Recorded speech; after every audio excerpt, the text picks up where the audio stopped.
Welcome to my preview of the Barstool Sports Arizona Bowl. I've been previewing every single bowl game this season. I've previewed a bunch of, I think 22 so far. I've got a bunch more left to preview after this video, but we finally reached the one that out of all of them, obviously Boise State all the way. This is the one that I am most excited for. Is it a New Year's Six? Is it a Power Five matchup? No, it's not. But you know what? Anytime Boise State gets into a bowl game, fireworks are going to happen. So whether you're a Boise State fan, which I know most of my viewers are, whether you're a Boise State fan or if you're just someone on these videos, watch this preview, find out what you want to know about the Broncos. I'm also going to be talking about Central Michigan as well, previewing them. I've got Jake from Master Football on here. He's going to be helping me go through here today and look at both of these teams. You're going to get a preview of a really underrated bowl that's on a really unique network, really unique channelizing experience here. So there's a lot of crazy stuff going on with this bowl game. It's going to be an exciting one, and let's get into it. So like I said, before we get into talking about these teams, 7-5 Boise State versus 8-4 Central Michigan, we've got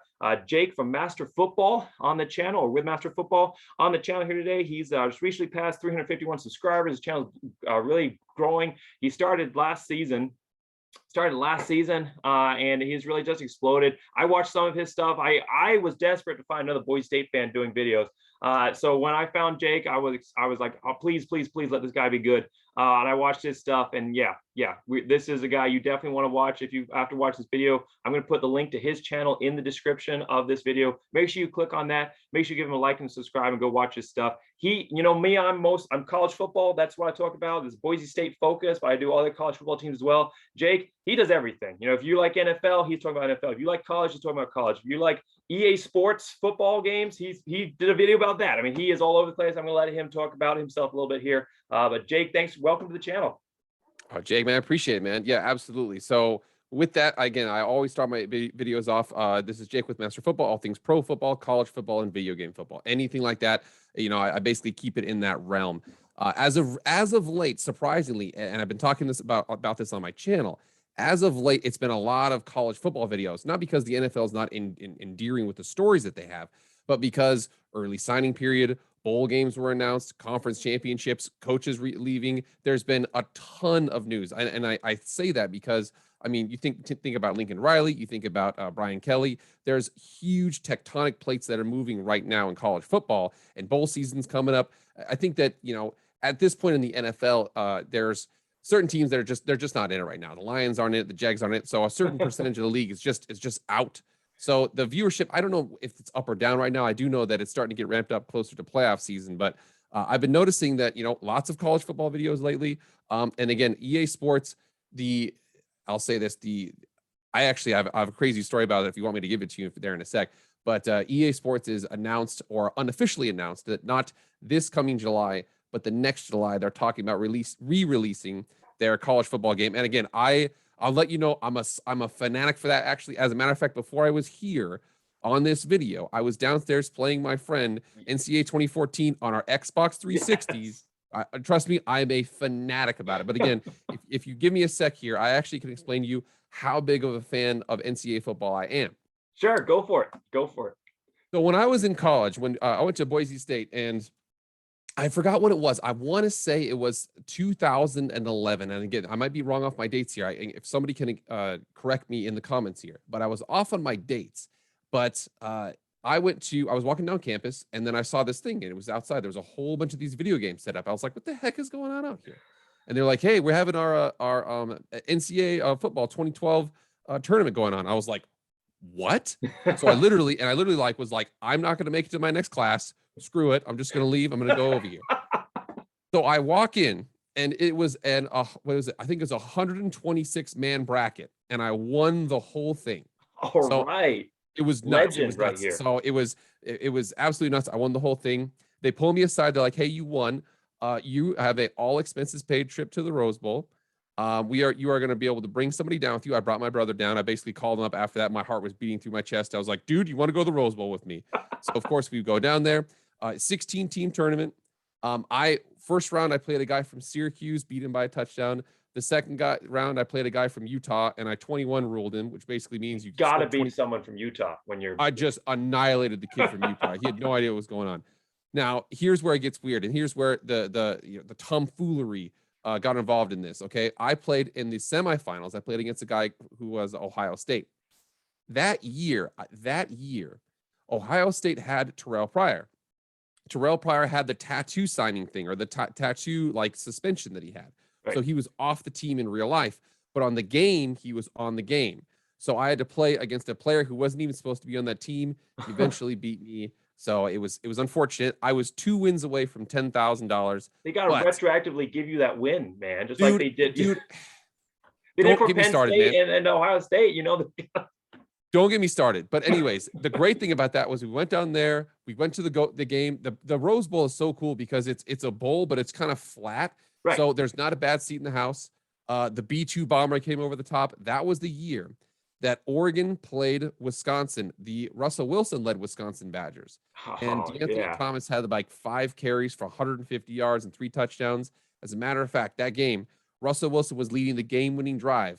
And then he took the ball, he spiked it, and the clock expired as he spiked it. Game was over, and he was in scoring range. So it was the coolest trip I ever had, all because I was a nuts for video games. That's how you know that I am Master Football. Okay. That's right. So the moral of the story here, kids, is video gaming pays off. You know, forget the studies. It's actually in the story. Forget the studies. Video gaming will get you to the Rose Bowl. Absolutely. That's the entire point to this video. No errors in what you just said. Cool. Awesome. Well, thanks. That's a great intro there. Like I said again, so that's Jake with Master Football. You just search Master Football. He's going to come up, and he's got great content. Definitely want to check him out. So let's get into previewing this bowl game. I'm so excited. We're going to go through series history. We're going to go through top players for both teams. We're going to talk about the record for both these programs, how they got to where they are, what they were projected coming into the season. We're going to look at keys for both these programs. There's obviously a bias in this. You can see my flags in the background. You can see Jake's in his background for his videos too. So there's bias here. Yep, it's a Boise State video, but if you're a Central Michigan fan, we got stuff for you here too. And Boise State fans, you're going to get a good preview of the team that we're going to be facing here in Arizona. So let's get started. So 7-5 Boise State at 8-4 Central Michigan, going to be 2 p.m. Eastern time. So it's going to be noon Mountain time, should be. Yeah, noon Mountain time, 2 p.m. Eastern time. So it's not on a network. That's one of the things that's crazy about this game. It's one of the first times I've ever seen, actually, I think it is the first time I've ever seen a bowl game that wasn't on an actual televised network. So it's going to be on barstoolsports.com, and I'll put links to where you can find the game in the description of this video. So you just go to there, it'll be clearly spelled out. So it's going to be a unique experience, but the players, by all accounts, on the Bronco Nation updates page, if you're not a member, make sure you join on Facebook, over 9,000 members now. But the Bronco Nation updates page, we've got lots of players, families on there, and they're all saying the players chose this bowl game. This is where they wanted to spend Christmas or New Year's. This is the bowl game they wanted to play in. So whatever we might think about it personally as the fans, ultimately it's down to the players, and they're going to have I would rather players play in a bowl game they chose than get keyholed into a bowl game that they didn't really want to be in. And I'm excited for this matchup here. So again, 2 p.m. It's going to be streamed by Barstool. 31st of December 2021, one of the last football games of the year. May I actually interject real quick, actually? Sure. So the cool thing about this is, and if anybody who's unaware of Barstool Sports is kind of was kind of started as an alternative sports network, basically just kind of jokes around, things like that. But they have actually grown to the point where, again, they are hosting this bowl game. It's really popular with the younger players. As a matter of fact, just to give you an insight as to how this bowl is going to be, and I'll keep it family friendly here, don't worry. But College Game Day for ESPN, very professional, very tight, very put together. They actually had Dave Portnoy is a graduate of the University of Michigan. They had a game day at the University of Michigan when they played Michigan State. Actually, I think it was at Michigan State, excuse me. But Michigan played at Michigan State. And Dave Portnoy walks out in the middle of their broadcast and gave them the 2-finger salute to all the Michigan State fans. So it's going to be a different environment than the very put together Fox Sports 1, CBS Sports Network, or ESPN. So yeah, unique environment for sure in this game, something different. But I would watch Boise State on Facebook Live. I would, if Boise State's playing anywhere, go back in your mind, Boise State fans, to when we were on our own school network. So this is definitely a step up from that. And I'm excited for whenever Boise State gets to play a game. And here in bowl season, this is a good matchup, and I'm excited to see what happens here against the Chippewas from Central Michigan. So Boise State is favored by 8 points and given a 72% chance of winning according to ESPN's FPI predictions there. So this is going to be a game where Boise State's coming in as the favorite, not necessarily a spot that they've held for a lot of this season. So a good chance for Boise State to come in and prove themselves in this matchup. As far as the series history goes here, these teams have met before.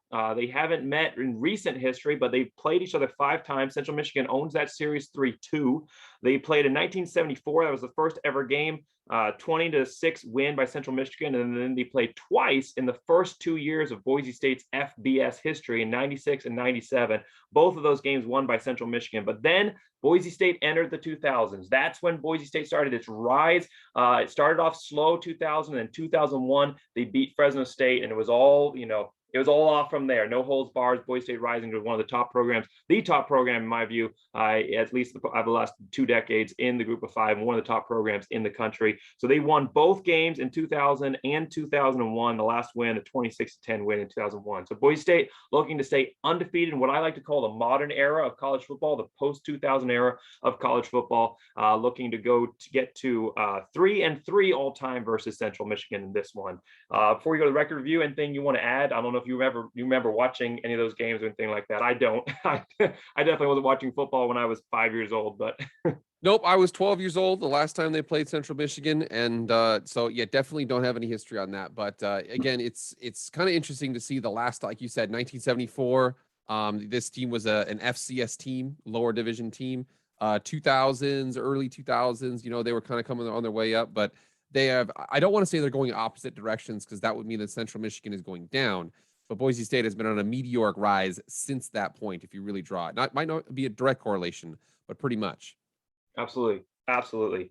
So Boise State record review here, and also talk about Central Michigan. So just going into this season, I said 2 things. So I said, one, this could be, I love Andy Avalos. I was super excited about his hire. I think that everything he did this season proved why he's the right person for the job. Yes, we got to 7-5, which is, not a record that Boise State fans are used to getting to, but we played one of the toughest schedules that Boise State has ever played. I don't remember exactly what website it was, but I saw it on Twitter, where Boise State had the 2nd toughest schedule overall in the country.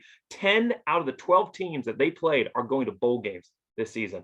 Was 3 top 25 matchups, 4, San Diego State, Fresno State, BYU, and Oklahoma State. 4 top 25 matchups, Oklahoma State finishing in the top 10. So this was one of the toughest schedules, in my view, the toughest schedule I've ever seen for Boise State. And they were this close all season to getting to a historic season for Boise State. So I was projecting a 10-2 record, but I said if we lose to UCF, there's other games on here that are at the level of UCF that I'm not sure Boise State will get past. I said if we lose to UCF, my projection changes to 8-4. So we ended up just short of that, 7-5. So pretty close on there. But Boise State still, even though they're 7-5 here, they are the best 7-5 team that you will find in the country this season. Even though they weren't necessarily at the expectation of Boise State fans or analysts coming in, Athlon Sports was saying 9-3. This is still a special team that is building to something huge. I think they're going to take a big step forward next season, and definitely in the 3rd year of Andy Avalos and his coaching staff. Before we look at Central Michigan here real quick, and we're going to go through the record. Anything you want to just add real quick here, Jake? Yeah, just to continue off of what you were saying there, and I think that this is a big indicator. You'll see this in the pros, and you'll see this in college sports too, where Boise State had plenty of talent on the perimeters. We were lining up against Oklahoma State and BYU, and there was no discrepancy in talent on the outside. Sure. I do think that there was a clear lack of ability to control the line of scrimmage, especially on the offensive side of the ball, that led to wide discrepancies. You're one play away from beating Oklahoma State, who was this close to winning the Big 12, and then you lose at home to Air Force. If you can't control the line of scrimmage, your games are just going to come up to happenstance. You can't rely on just chucking the ball down the field the whole game. I think that I agree with you too. Andy Avalos, especially with the signing of Deshaun Misa recently, they are definitely taking that defense in a positive direction. J.L. Skinner's coming back. J.L. Skinner is one of the best underknown safeties in the NFL or in the NCAA right now. But you can definitely tell that up front, man, that I say guards and center just really had a tough time establishing a line of scrimmage. And when they could run the ball, they could win. They could go to BYU and win there. But if you can't run the ball, man, I mean, they had a tough time. They got bullied against San Diego State in a game where they had to pull their quarterback. So you can definitely tell that there was a huge variance in Boise State's ability. Yeah, and we'll talk about that as we go through the rest of this video. And that was definitely a big difference for Boise State this season. But still, despite that, a team with, like you said, talent across the board and a lot of other key aspects, I think it's going to play huge in this matchup. For Central Michigan, this was not a program that I actually expected was going to get to bowl eligibility. I was looking at their season last year, which wasn't great. Of course, the MAC coming off of that reduced schedule overall, where they only played, some teams only played 4 games, others only played 6. Central Michigan was one of those teams that went 3-3 last season. I just didn't see them as a team that was going to, go and do good things. Getting to 8-4, though, I was projecting 5-7, and I wasn't alone in that area of projection. Athlon Sports was saying 6-6 for them as well. So Boise State, a team that we already kind of talked about. There's reasons why they were sitting here at 7-5, but definitely a team that shot below expectations for a team of this status and this caliber. And Central Michigan, kind of the opposite side of the spectrum, a team achieving beyond what a lot of people thought they were going to do coming in. And that's, we're going to talk about how that happened, why that happened here, but I don't know if you got anything else you wanted to add on that side. Nope, I think we're good to go, man. Cool. Okay, so Boise State's record overview. So let's look at their losses here. So Boise State, 5 losses, but they were all so close. If you add up all of their 5 losses, they only come to a point differential of 35 total points. And if you take out Nevada and you take out San Diego State, which were 10 and 11 points each on those, it is, Boise State was only a few points away from winning a lot of these football games. And even the ones that they weren't blown out in any matchup this season. 11 point loss, the biggest one of the season, to San Diego State. And San Diego State kind of poured on a little bit at the end there too. So this definitely close throughout the season. A 36-31 loss against UCF, a game I was able to attend. 21-20 loss against Oklahoma State. You kind of referenced it already, which there's a lot of reasons you lose games. Boise State definitely could have done a better job in that one, but ultimately I think that one came down to a blown call with that missed call on the fumble return for a touchdown, where they called the player down at the recovery when he clearly wasn't, didn't let the play out in the last minute and 40 seconds of the game, and it would have been a Boise State win. Boise State within 1 point of beating a top 10 team. And that's where this program has gotten to this season under Andy Avalos, whereas last season they play BYU, who didn't even finish in the top 10 and gets destroyed. So this is definitely a program that's moved forward under Andy Avalos, even if it isn't surface level apparent when you just look at the record overall. Just real quick here to finish up, 41-31 against Nevada. We already talked about that. 24-17 against Air Force, another game that had a lot of questionable calls in it. A call where one of the blockers was pushed into the ball and Air Force recovered. You're not allowed to do that, by the way, unless in case you're not sure of all the rules of college football. You're not allowed to push on the return people into the ball. Clearly pushed and pulled into the ball, and Air Force able to score a touchdown, wins the game by a touchdown. And then 27-16 loss against San Diego State, which is probably the most disheartening one of the season, really, because there really wasn't a lot of excuses for why Boise State lost that game. They were just outmatched by a team that came in motivated to win. So that's kind of my look at it overall. Like I said, 35-point spread, a team that was, possessions away from greatness this season. Yeah, possessions away from greatness. And you think about it too, the fact that, one at, BYU at that point was undefeated. Also, in addition to the fact that everybody forgets the fact that Boise State went to Utah State and beat the crap out of them in their home stadium, the eventual Mountain West champions. So again, this team it was one of those things where BSU was capable of beating every team that they played, but at any point they could, just I'm telling you, I keep on going back to the inability to control the line of scrimmage up front. You watched when they played Florida State that one year when they played at Florida State, even though it was a neutral site game, they could run the ball, and they just slowly poured it on them. They slowly wore them down. And BSU did not have that ability. They were doing their best to get creative towards the end of the season. Sure. They ran more jet sweeps. They ran more, alternative. They put in Talon Green, a young quarterback who's a big, tall, athletic guy. Try to get him to run against Fresno State a little bit. You could definitely tell they were doing all they can to milk as many rushing yards out that they could, but their inability to do that just really came back to bite them. Definitely. And like you said, Boise State wins against Utah State, who ended the season 11-3 with wins against 2 Pac-12 teams and the Mountain West Championship winners. It beat San Diego State, beat BYU, who was number 10 at this time. Finished season 10-3 with a shocking loss to UAB, but they were really injury plagued in that, had 3 of their main players, including their quarterback, out in that one.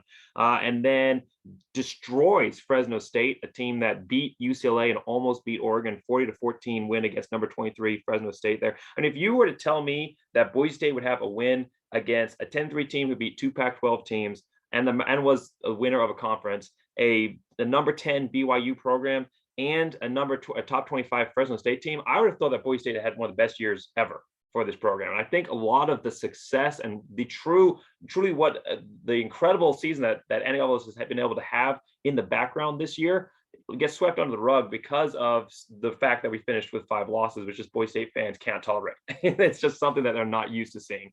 And I think that really, and especially 3 losses on the blue. I mean, that is unheard of this year.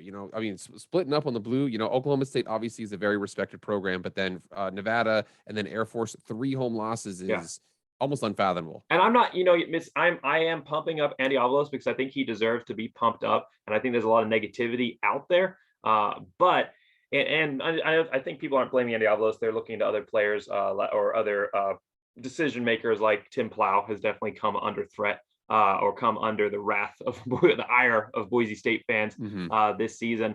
But, yes, there are things that Andy Avalos and his staff need to work on. I'm not trying to say that it was a perfect season for them. Obviously, 5 losses is unacceptable. But you look at who they played, how they lost, and the way those games went.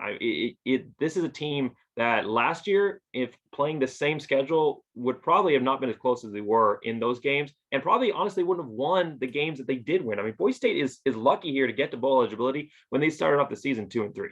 So they start off the season 2-3, and then they end up going 4-2 the last 6 games of the season with some high caliber wins during that stretch.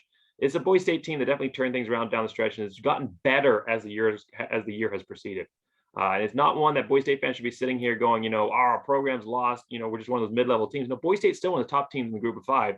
It's just going to take them a while to really fully implant the vision that we saw start to be established here for Andy Avalos and his staff. It's going to take a couple seasons. Boise State's still playing with Harson's guys. He's still playing with trying to implant his vision, and he's still bringing people forget that Tim Plow, I had total brain blank, Boise State defensive coordinator. Total brain blank, man. Help me out. Oh no, dude. I'm doing it too. Give me a sec here. Shoot.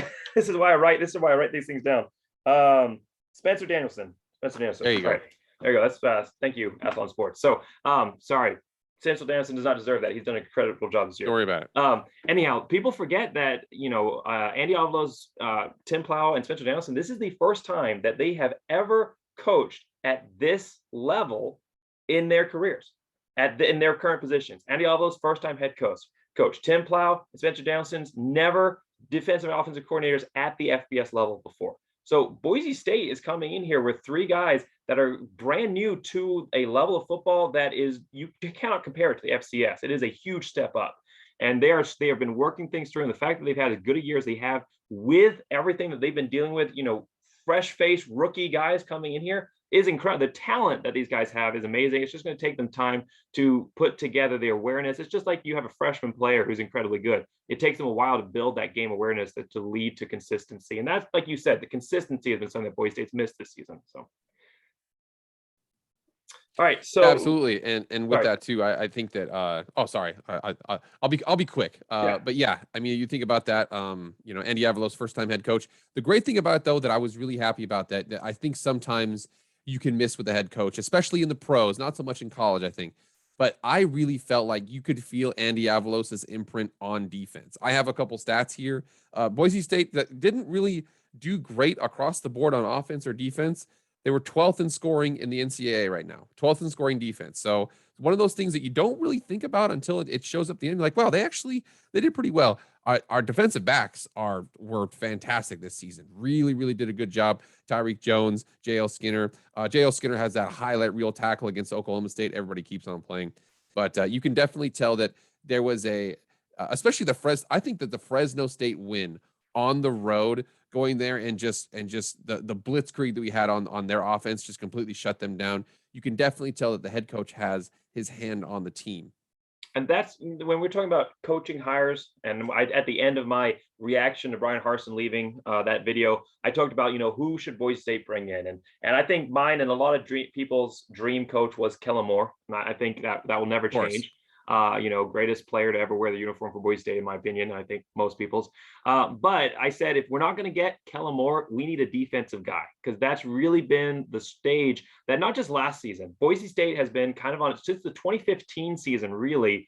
Boise State has been kind of on a downward trend for that team defensive concept. I mean, they've had years where they forced turnovers. I mean, Kings of Chaos in 2018, they actually had 25 turnovers forced in 2017. So they've been able to force the turnovers, but being a team that is consistently building themselves around that defense, and teams coming in and being able to completely unable to move the ball no matter who's coming in and playing them. Boise State's not really found that total team concept where it's not built just around one single great player, like DeMarcus Lawrence or Van Der Esch or something like that. We've got one player drawing all the attention. They have become that one player defense, and they haven't had that total team defensive concept that made the Boise States of the 2009s and 2010s, even 2008's great teams, was because you didn't have just one guy. You had 11 guys that were lighting it up across the board. And I thought we needed someone who's going to bring that defensive focus. Andy Avalos has done that this year. Yeah, and we've had Boise State's had, top 25 offenses before and gone 8-4, 9-3. Right. Whenever they have a top flight defense, though, that's when you see those 12-0s, those 11-1 type seasons. So if they can get back to that, and it looks like they're headed in the right direction, especially I'm telling you too, on the recruiting trail right now, you can definitely tell that Avalos is going to have his imprint left on the team.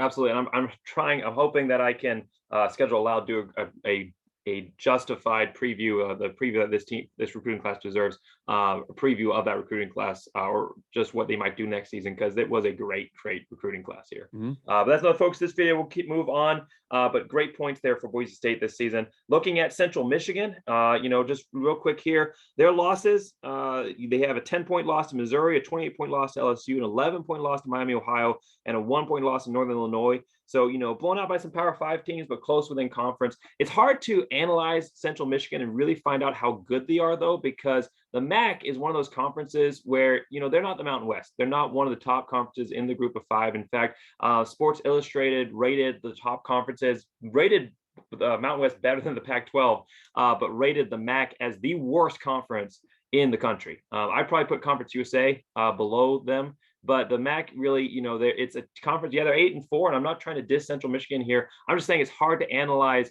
how good this team is, and we're definitely going to see that.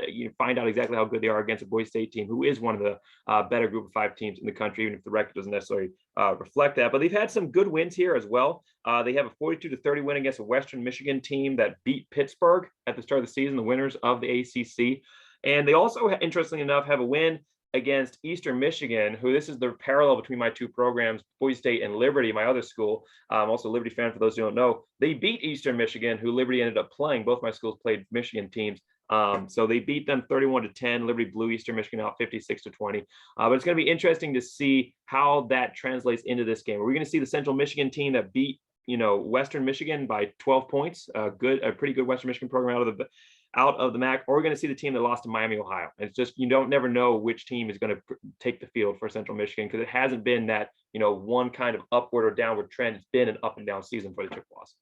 And I know for Oklahoma State, a lot of Boise State fans are upset because of a missed kick late, and again, that missed call. But again, a missed kick late, they could have had that win. In the MAC Western Division, Northern Illinois won against Central Michigan on a botched field goal at the end of the game. They had a 1-point win, so they were this close to winning that side of the MAC and going to the MAC championship.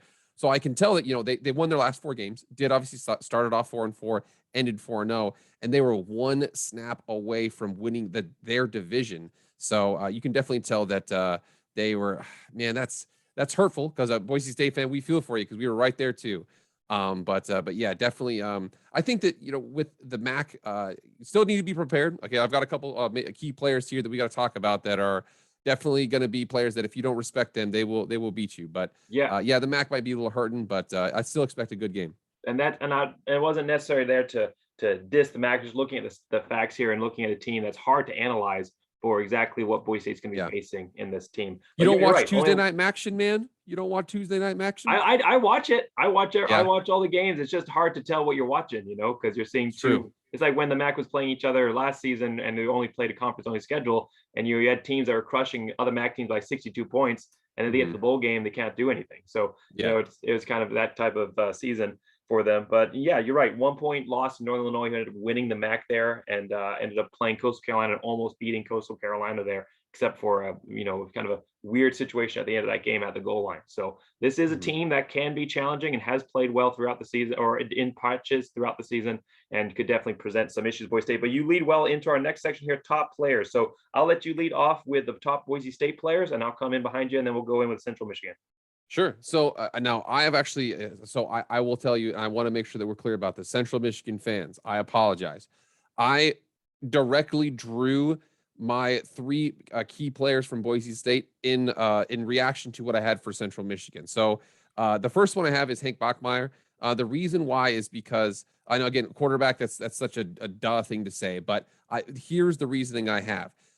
The Central Michigan's defense is 80th overall in total defense, the 38th in rush defense. They are 114th in pass defense. He should have a big day.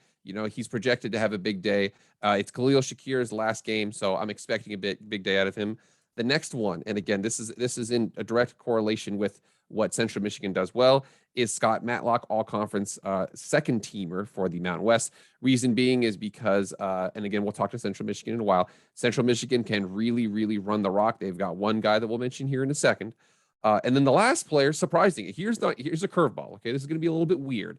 Okay. The last key player is going to be Joel Velasquez, and I will explain that in a second here. And the big reason being is because, especially on punts, not on kicks, but on punts, I think that if you look at Central Michigan, they have a dynamo at punt returner right now that you do not want to kick the ball to. As a matter of fact, he barely got the ball kicked to him because he was so deadly. He had one game where he had two punt return touchdowns in 5 minutes. I mean, he's a deadly guy. So I think that Joel Velasquez keeping the ball away from their punt returner, Scott Matlock defending up the middle on the defense, and Hank Bockmeyer picking apart a struggling defense. Those are my three key players. Well, that's really good there, and I definitely agree.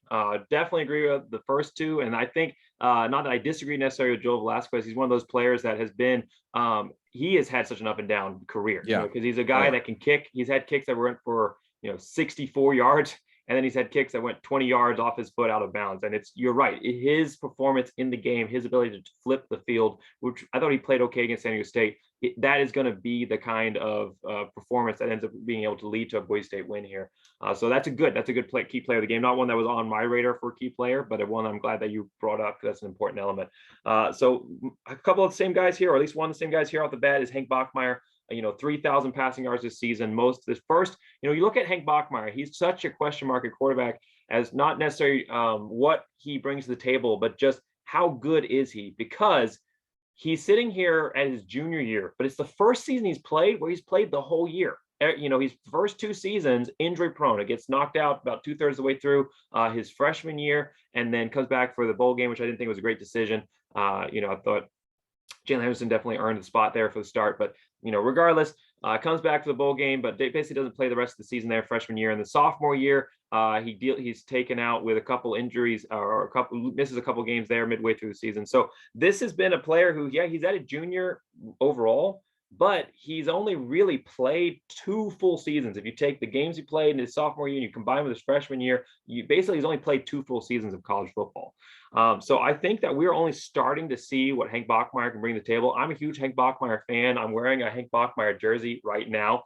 So I'm definitely a big supporter of his, but I also recognize his weaknesses. And I think a lot of people forget that he's not necessarily as experienced as a quarterback as he seems on paper. I think he looks like definitely coming back next season. Jack Sears departing from the team definitely signals that. So definitely coming back next season. I think we're going to see a big step forward for Hank Bockmeyer. But looking at him this year, 3,079 yards passing, 20 touchdowns, 8 interceptions, 24 sacks. That's been the big number. That's the offensive line issues that you're talking about. Throwing for 62.8%. But he's thrown for over 6,000 yards on his career. So this is a quarterback that can get it done. But the issue is that he starts trying to do it all himself. He pushes the ball into situations he shouldn't. And he's thrown 8 interceptions this year, 16 overall in his career. And that's just really the one issue with Hank Bockmeyer is he's a great player, but he just tries to do too much, doesn't trust the team overall. So talking about trusting the team, second player of the game for me is George Alani. A guy that has statistically not had a huge year, but he's been injured for most of the year, and he has been healthy the last 4 games, and it has made a major difference. So 569 yards, with barely playing throughout the season. He already has 569 yards, averaging 4.8 yards per carry. He had 300-yard rushing games to end the season, only coming up short against San Diego State with 70 yards, but he had 52 yards receiving, so he still had over 100 yards total in that game. And I honestly think that if he had been healthy the whole season, not that we'd be undefeated here, but I think that we would have won some of those games where it was pretty much just a passing game without a balanced attack. He's really brought that to the front here, even though the offensive line is, not necessarily gotten that much better. They have shown some improvement, but the reason the Boise State is starting to find success in the running game is because of this guy. He is a total game changer. Boise State is a different team when he's on the field. And then Khalil Shakir, you mentioned him already, playing in his final game in college football. He technically has 1 year of eligibility left, and he hasn't officially said he's not coming back, but he's not coming back. I think the official rule was he said 99.99%. 99.99%. I think that's the official, that's where we're at right now. Official numbers. That's when they start talking like, act of God is what they say, Yeah, basically. He calls him in a vision and says, Khalil Shakir, you will play next year. So, if you're listening, God, we got a request for you. But Khalil Shakir coming back this year, 1,117 yards receiving, first 1,000-yard receiving game, first 1,000-yard season of his career. Played all 4 years. He's been a difference maker. He is a competitor. When he is fully healthy, and he struggled with injury this season, but when he's fully healthy, he is another player that turns the game around. And like I said, first 1,000-yard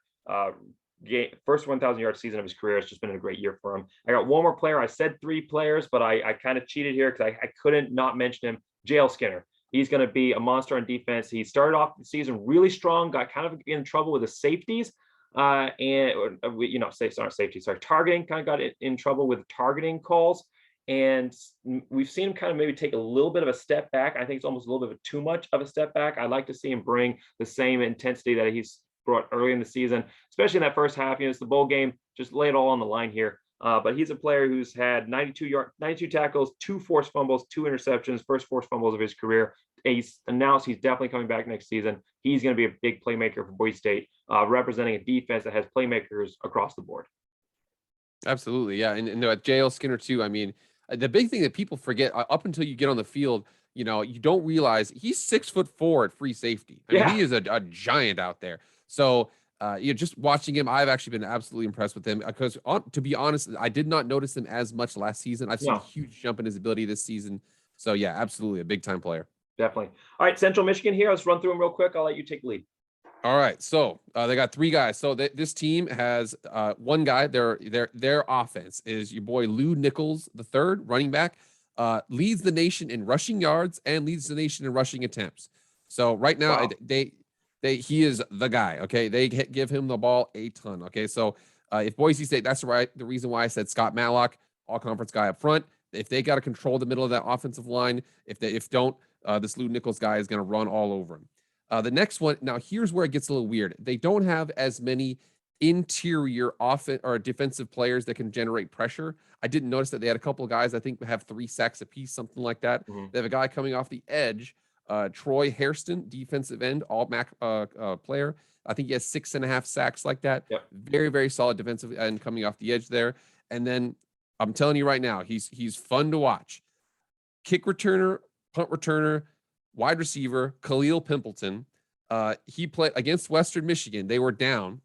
He himself, in a 5-minute span, 2 punt return touchdowns and a receiving touchdown. He scored 21 points in 5 minutes. He is a freak. If you look at his punt return numbers, they eventually just stopped punting to him. People are like, we don't want to get this guy the ball anymore. Okay. He really only had it in that one game. But again, very, very small, 5'9", real shifty. One of those guys that's the reason why I said Joel Velasquez, because if you can keep the ball away from him and you're able to control the line of scrimmage, I don't think that Central Michigan is as strong passing the ball as you would want to be as other teams are. I mean, as compared to, I'll just use that as an example. Nevada is one of the strongest passing teams in the country. Right. I don't think we have that type of a passing offense they're going up against. But again, Lew Nichols up front, Troy Hairston coming off the edge, and then Khalil Pimpleton, wide receiver, more of a slot guy, also a kick returner. And I had those 2 of those same guys. I had the running back here, 1,710 yards rushing. Very similar, I think, into George Holani. You look at them; they're very similar build. They both have a good in the receiving game. He also has 300 yards receiving and 2 touchdowns. He's kind of what I think George Holani could be if he was completely healthy and in a run-based offense. And the crazy thing is, freshman yeah, redshirt. yeah. Yeah, he's going to have at least another year, a couple of years here in college football, proving himself. And yeah, it's the rushing attempts. He's definitely a guy Boise State's got to shut down. Then I'm glad you mentioned the wide receiver here because it's funny here. Both teams have a Khalil. His is spelled differently, but they're both kind of the heart and soul of this team. When it comes to their incredible playmakers, they make impacts. In both the special teams and the receiving. He has over 924 yards receiving, averages 16 yards per reception, a lot of that in open space.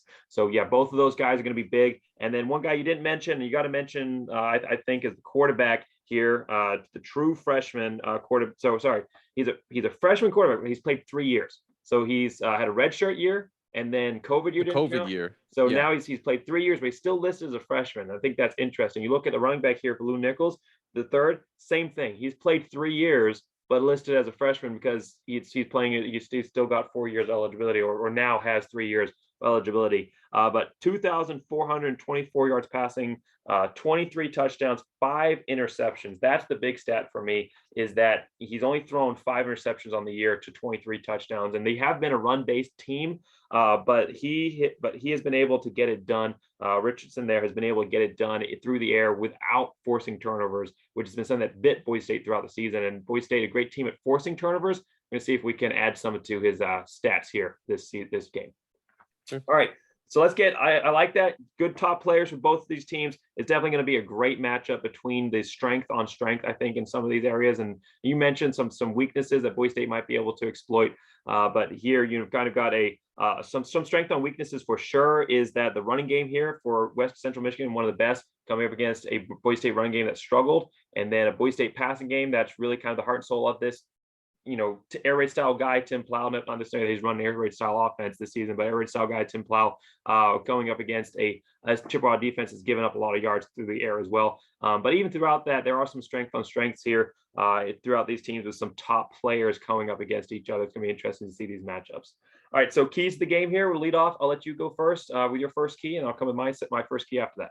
Sure, absolutely. So keys to the game, and again, for both teams, it's like I said, I'm a broken record on this. I apologize to all the fans out there if I'm saying the same thing over the entire course of this video. But whoever controls from tackle to tackle when Central Michigan is on the ball is probably going to have the win, because Central Michigan, if you look at it, it's not like they have multiple guys that can get a lot of rushing yards. It's Lou Nichols and then everybody else. He has 1,700 yards. The next closest guy is 200. If Lou Nichols has a big game, I'm picking Central Michigan. If Scott Matlock and those guys in the middle there can really own that line of scrimmage, that is going to be the key for both sides, is the line of scrimmage play when Central Michigan's offense is on the field and when Boise State's defense is on the field.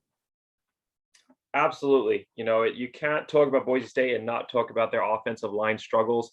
That's a big one. And then their defensive line struggles as well. The line issues for Boise State. I think that the defensive line has gotten better as the year has progressed for Boise State. They're definitely showing that last couple games, the defensive line has actually been, I think, a strength for Boise State. So they're starting to reach their peak right at the right time, coming up against a team that is going to be run centric. So that could play in big here for Boise State, being able to figure out some things in the run defense towards the end of the season. But you're right, that is going to be the issue here. Is if they let Nichols, I almost said Mick Nichols, but if they let Nichols here have a breakout game, it's going to be hard to match that offensively. The Boise State team that has struggled in the red zone this season, at least with scoring touchdowns.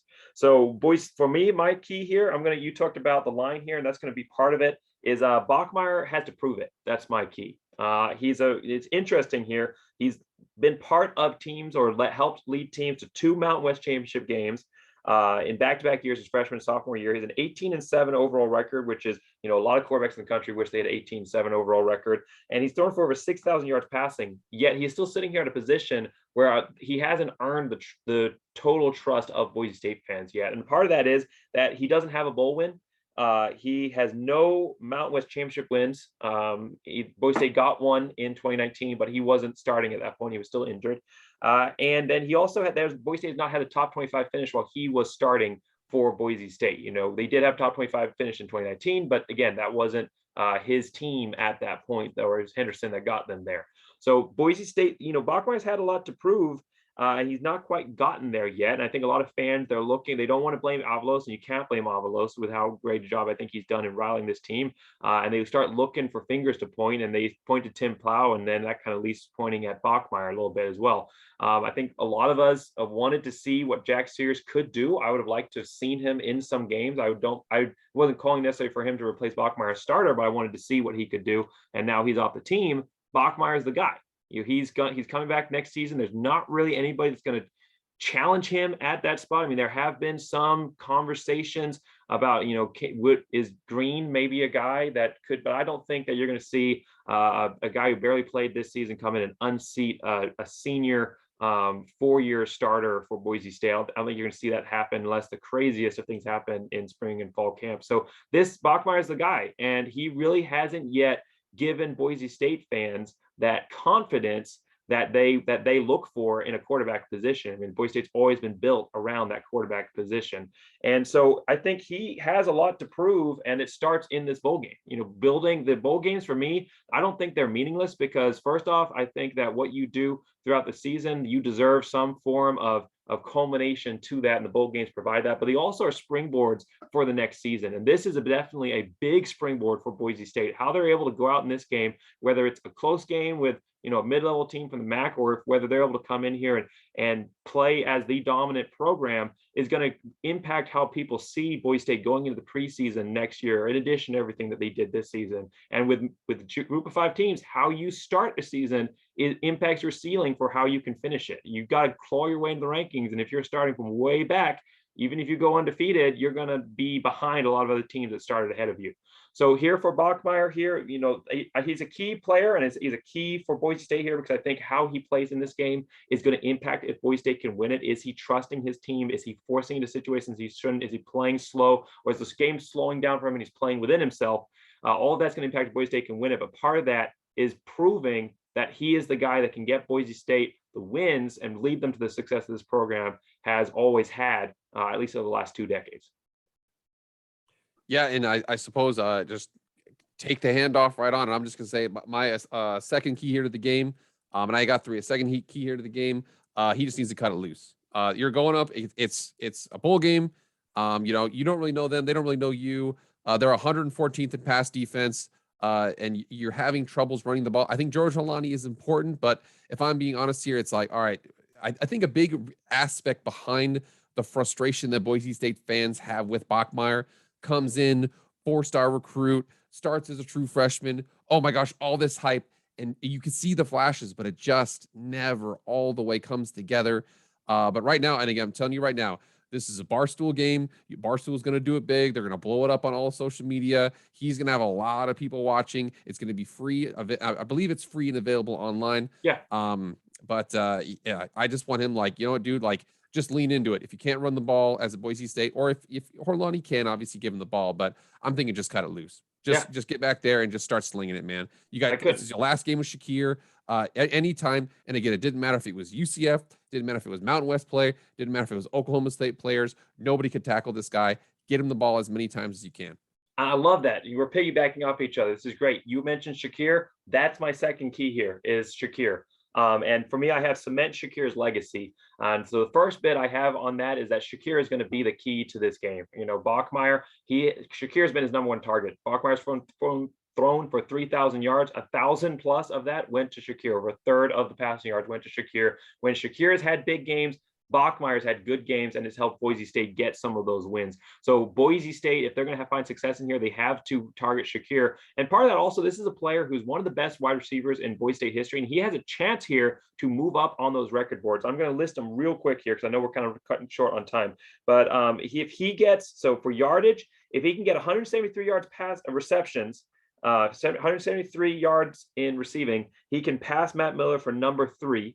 And move up to number 3 on the all-time receiving list.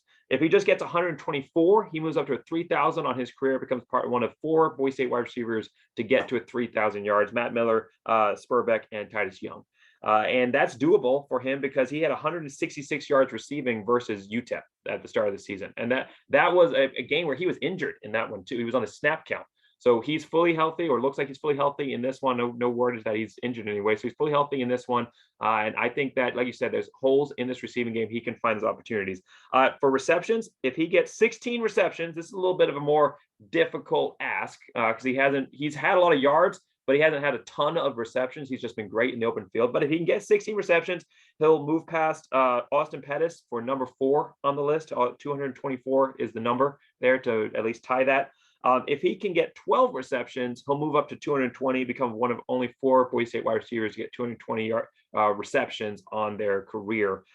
So he had 9 versus Colorado State, so only 3 more than that. He'd be able to move up to 4th overall. And then touchdowns, he just needs 1 touchdown reception to move up to 5th on the all-time Boise State receiving list. Right now, he's tied with Thomas Spurback at 20. So if he can get 1 touchdown, now it seems easy, but he's been a big play guy between the 20s, but he's not necessarily a great red zone option. He's not super tall. He makes his plays in his open field abilities and his route running, but he's not super tall, and he doesn't have necessarily that top end speed that you would look at necessarily for making those quick breaks in the end zone. So he hasn't been targeted a ton in the red zone.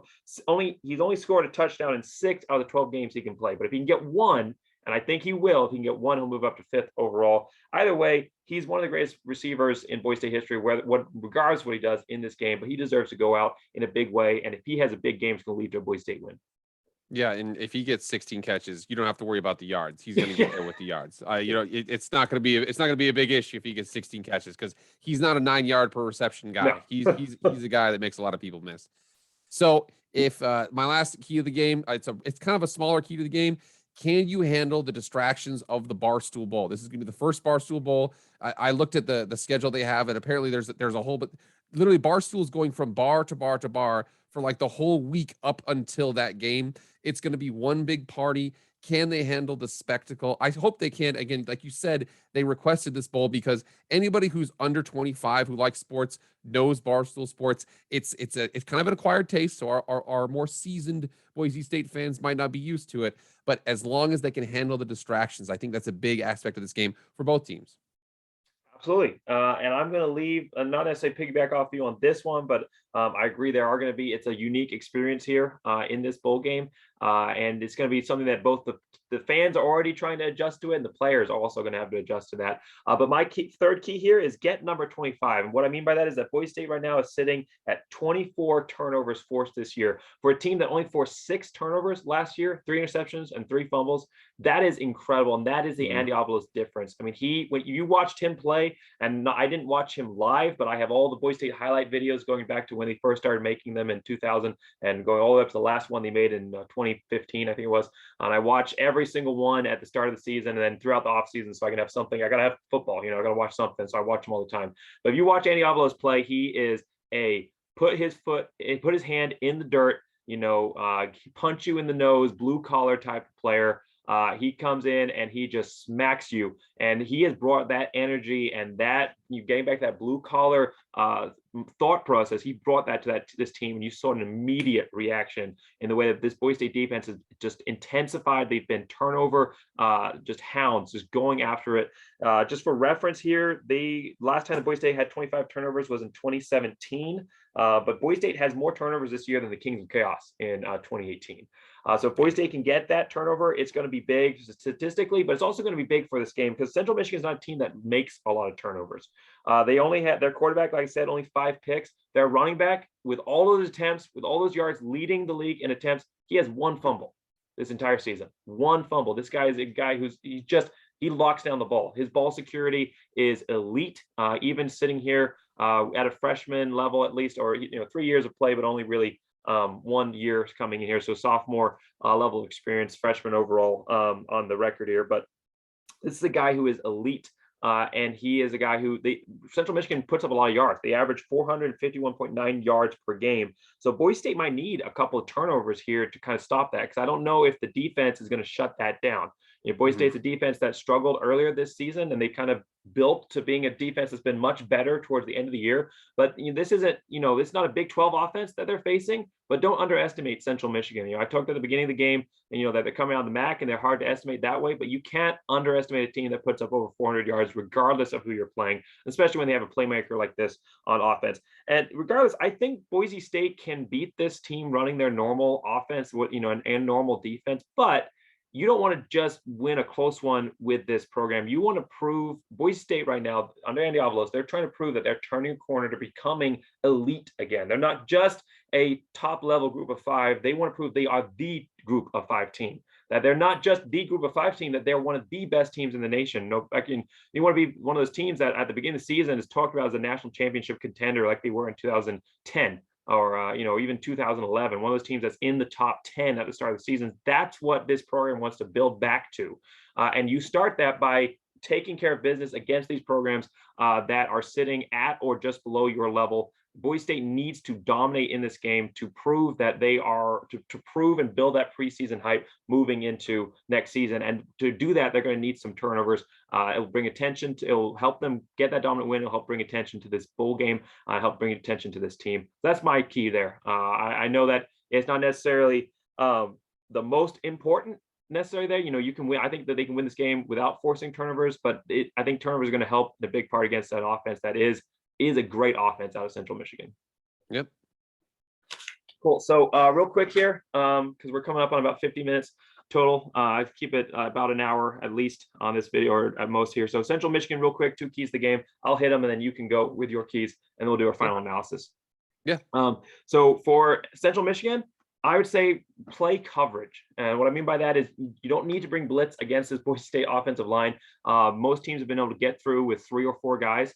And like you said, we've already talked about it throughout the whole video, so I'm not going to harp on it. But it's Boise State Lions giving up 24 sacks. Most of the season has not really been able to run. Even now, when they're establishing the run game, it's on Halani. He's getting hit behind the line anyway, and he's being able to make plays despite that. So, the improvements in the run game are more, I think, reflective of the running back and Halani versus the offensive line taking a huge step forward. So Bockmeyer, if you play coverage on him and you lull him into thinking that he has time to throw, or even get through to him with a 3-man rush, he's going to make mistakes. He's going to start forcing the ball, especially if they start shutting down Halani, which is going to be my second key here. If they start shutting down Halani, Bockmeyer is going to feel like he's all alone. He's going to try to take this team on his shoulders, and he's going to start putting the ball into situations where he shouldn't. You think about game against UCF, plenty of time coming down the he's got plenty of time. We've got timeouts. You're within inside of the 30. Boise State's got a chance here to come up and tie the game or win the game. And wild throw while he's running out of bounds across his body for an interception. That's the kind Bockmeyer, when he starts feeling that pressure that he's the only guy that can win this kind of mentality. And he's been taking hits all game. They talk about these hits don't affect him. They do. They definitely affect him. He's picking himself back up, and he's still in the game. He's not getting knocked out of the game, but every time he gets hit, he starts to feel that he's got to press it a little bit more. So if you can get to Bockmeyer with your normal rush and play coverage, he's going to make mistakes. If you can take Halani away, Bockmeyer, I love him. I think he's a great player. I think he has a lot of potential, but he's not a guy who can win games by himself. And if you start making him feel like an island, he's going to lose these games. Yeah, absolutely. And I think to kind of piggyback off that, not necessarily the same thing, but I think that, for Central Michigan to win the game, I don't want you going left. I don't want you going right. I don't want you to get cute. You got do the dance that got you to, or take the partner of the dance, whatever the heck the saying is. I totally forgot what it is, but go straight. Okay. You're going to run the ball downhill.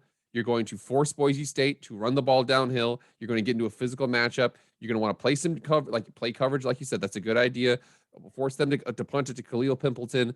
I want you to make sure this is you're going to run the ball and you're going to play defense, and you're going to drop coverage. Let them, if Boise State can win the match up front, which they've had issues there, I would say that just turn it into a street fight. That's what I want to do. If you're Central Michigan, turn it into a street fight. Give the ball. Lou Nichols had 311 carries, the most in the NCAA. If he doesn't have at least 30, I think you're short changing the offense there. So that's their key. Make it physical. Come downhill. And I think that's the only key I have for them. And again, that's how they're going to win this game. I think Boise State has a speed advantage. And again, this is a rough guess here, but I'm pretty sure they have a speed advantage. But that's how they're going to win this game. I do not suspect that Central Michigan's receivers are going to be able to route up Boise State's defensive backs consistently the whole game. But I do think that what they can do, if they can go forward, they can fall forward, stay, ahead of the chains, don't get into too many 3rd and longs, then they won't be turning the ball over. They'll have an opportunity to get the ball for punt returns, things like that. I think that's their key to the game, is to just play physical. Yeah, and it shouldn't. You mentioned forcing Boise State to run it up the middle. That shouldn't be a problem. I don't know if Boise State's running outside the entire season. So, Yeah. yeah, it's you. And I think you're right. For Central Michigan here, the Boise State's got a lot of heritage that they're coming into this. They're what I would like to call a group of 5 blue blood. Yeah. It's playing on the blue is hard for teams playing against Boise State. There's sometimes, especially when you haven't really played against Boise State in the modern era, there's a little bit of kind of energy that comes with that. But I think your point of just not being overawed and coming in and saying, hey, our conference is getting disrespected. We're a good team. We can play up against one of the best group of 5 programs and one of the best group of 5 conferences. We're at that level. We can play you. For Central Michigan, I think that's going to be their key. Like you said, no, I think you're right with that key coming in. All right, I'll let you wrap up with any last minute analysis or anything we didn't hit. And then I'll knock anything that we haven't said real quick here, and we'll give our score predictions. So no, nothing to say here. We've got plenty of time here. This was awesome, man. We're going to do this again. He is going to be on my show one of these days, my friends. So everybody make sure you keep in mind that coming forward. But I'll turn it over to you. Cool. All right. Just real quick, I got some stats here to throw out that I didn't really mention throughout.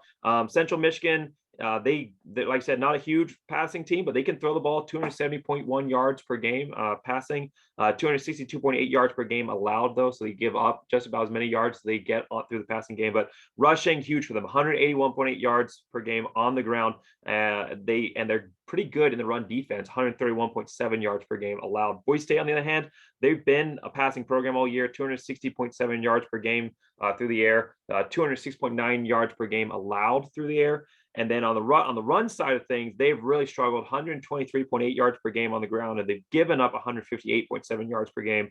And it's, that in that number, that offensive rushing number has improved as Helani has come back here. But this is a team at the beginning of the season that they rushed for 20 yards against UCF. And there were at least 3 games where they rushed for under 100 yards or under 70 yards. So this has been a team that has gotten better as the season's gone on, and that's been on Helani. But depending on how he goes, that's how their run game is going to go in this one. And then just, some real quick hitters here that I didn't mention all the way through for Bockmeyer. Minimize mistakes, capitalize in the end zone. Boise State 29 out of 50 on touchdowns. Only 58% of the time they scored a touchdown in the end zone. A lot of field goals, 20 field goals, but a lot of touchdowns.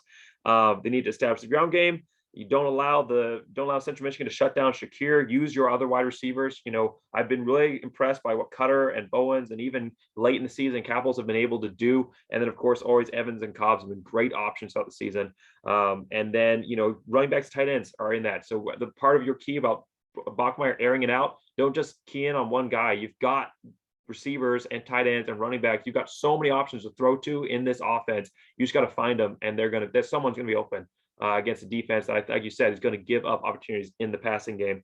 Keep the intensity on defense. But the biggest thing here is this is a bowl game that you, the players, picked. So enjoy it. Come in here, enjoy this game. You're at a bowl game that not a lot of people, not necessarily not a lot of people. There were people at the beginning of the season here that didn't think Boise State was going to make a bowl game. You're in a bowl game. Go out, enjoy it, and get this win for Andy Avalos to end the season the right way and set up for 2022. So score prediction, I'll let you lead off with your score prediction, and I'll go with mine. Sure. So I think that Central Michigan's going to do what they did that got them here. They're going to shorten the game up a little bit. I do think that Boise State has a speed advantage. They have a talent advantage. And again, you remember earlier, they played UTEP, who was a 7-5 team in Conference USA, and they were, definitely dismantled them. They do have the ability to do that. Now, I think that, Central Michigan presents some problems that they might not be able to handle. A downhill running attack. They haven't necessarily played that. Air Force is kind of a horizontal running attack that kind of attacks you at multiple angles. This is a running back. He's coming straight forward. I do think that they will pull the victory out. I don't think they're going to cover the spread. I think you said the spread was 10, something like that. I have the final score 31-24, Boise State with the victory. Yeah, 8-point spread here. There you go. Just under on that. So you said, say that one more time, because I was looking up the spread. 31-24. So just 7 points Okay. or a 7-point victory. Yeah, and I definitely think that it could go that way. I think this is a team that can definitely match up against Boise State, especially in that running game. And it's a lot is going to depend on how Boise State performs in this one. But I think that what we've seen on Boise State is a team that's started off in the beginning of the season that came in a lot stronger than they really deserved to, with everything that they struggled with last season. It lost that game to UCF, but has gotten better and better. I mean, almost beat Oklahoma State and won 2 games against BYU and Fresno State, and games they weren't supposed to win. And they have started to begin to establish the Andy era here. I think that Boise State is going to have a big game in this one. I think that Bockmeyer is going to feel that, he is the heir apparent starter. There's no longer behind him now, nipping at his heels. He's the guy, and I think he wants to end the season the right way to set up for next year. Kalani has been a real strength so far. And at the end of the day, this is a Central Michigan team that they're a good team. But are they better than Oklahoma State? Are they better than BYU? Are they better than Fresno State, San Diego State, Nevada, Air Force? Are they better than those teams? I don't think so. I think that this is a good Central Michigan team, but I don't think that they necessarily match up on the same level as those teams that I just mentioned. And Boise State was right in there or beating those programs. So I think Boise State's going to take a step forward toward being that type of team that we expected Boise State to be at the beginning of, not necessarily the beginning of the season, but the team that we expect Boise State to be, that team that goes and dismantles the programs that they're supposed to dismantle. And if this was a 2009 Boise State team, there wouldn't even be a question in this game. And I think Boise State is building towards that. And then, Boise State's had some difficulty motivating in bowl games. It's been a big issue, big question about whether Boise State's motivated to play, and that's hurt them. I mean, I definitely thought they should have beat Baylor. I thought they should have beaten Washington. I thought, there's been a lot of games that Boise State should have won in their bowl game history. And they're only 12-20 in bowl game history here. But a lot of that, I think, come down to motivation. This one, the players want to play this game. Andy Avalos is the kind of guy that it doesn't matter what's going to happen. He's going to bring 100% of his A game, and that is infectious to the players. So this might be a little bit surprised, but I'm going 42-17. I think that Boise State's offense comes in big in this one. I think that the key players, Halani, Shakir, Bockmeyer, have massive games. Bockmeyer he's not perfect in this one, but I think that he is able to overcome mistakes. I think that Boise State defense comes in motivated and just establishes for real that Andy Avalos era. So I know I'm going out on a limb here. Don't go to Mount Pleasant, Michigan, my friend. Don't be going there. All right. Don't go there wearing your stuff. They might not like you there. Okay? I get it. I apologize to any Central Michigan fans who stuck around to the end, but I feel something good coming for this program. And either way, I'm excited to see what this team is able to build to next season. So I think, if I'm going purely analytical, I think that your prediction there is a great one, and it's probably at the end of the day going to be a little more accurate there. But I'm using my analytical side and my fan side here, and both of those are telling me that analytics, I think, support this enough. And as a fan, I feel like Boise State's building something here, and I think that they get that win in a big way. So, all right, man. Yeah, that's it. That's all we have for today. Thanks so much for watching this video. Sorry that it went on a little bit long, but you know what? I'm not going to apologize for that, because I enjoy this conversation immensely. I thought that this was a great preview of this Boise State team. I really enjoyed it. I've enjoyed making these videos all season. I know I had a big dry spell at the end of last year, but I had a 9-month-old that came into she didn't come in as a 9-month-old. I had a baby come into my life who's now 9 months old. And so, we don't have any babies coming right now. It should be that distraction at least is out of the way and so I think that we'll be able to put together a couple more videos here towards the end of the stretch as we go throughout the rest of the season. Of course, next year, all the videos are back. 3 keys to the game, video reviews. I'm going to try and get here on Jake's channel. I'm going to try and collaborate with some other guys. It's going to be really, really exciting time. I'm excited to see the direction of this channel. I started this just 2 years ago. Built, at the end of the last year, 90 something subscribers, almost 300 now at the end of this season. I'm excited to see what happens as we continue to build down this road, just like Boise State under Andy Avalos is now building to bigger and better things. So thank you for watching this video. Make sure you like, subscribe. Make sure you check out Jake's content. Make sure you don't miss out on any of my bowl game previews. I still got a bunch of previews, but I'm going to hit every single one this season. Make sure you don't miss out on any of those. Thanks so much for watching. And as always, go Big Blue.